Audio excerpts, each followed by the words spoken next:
मैंने कोई मेमोरेंडम जैसा कि वो कह रहे हैं ना लिखा, ना पढ़ा, ना पहुंचाया। अब इसके बाद मसला ये है कि वो कुछ भी कहते रहें, उसकी कोई अहमियत मेरे नज़दीक नहीं है। This issue has now become a major political issue. The speculations, of course, are that if this secret communication is authentic, what is the role of President Asif Zardari or any other top political leadership in the government? Of course, that we know that Hussain Haqqani has dismissed his role in the secret communication, but Pakistani-American businessman Mansoor Ijaz, who delivered that secret letter to the then U.S. Chairman Joint Chiefs of Staff Admiral Mike Mullen, also now came on record saying that his source was, of course, Hussain Haqqani.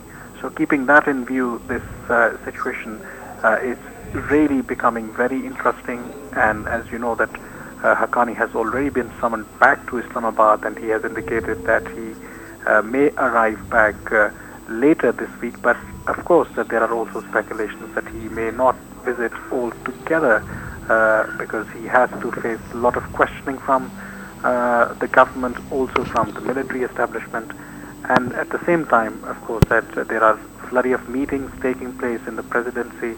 Hussain Haqqani is the one person who is part and parcel of many secret dealings between the civilian government and, of course, the Obama administration. So if he is fired or sacked in an unceremonious way, he could use, of course, the certain information that he is privy to create lots of problems for President Zardari and his government. So that is also a dilemma that President Zardari will have to deal with.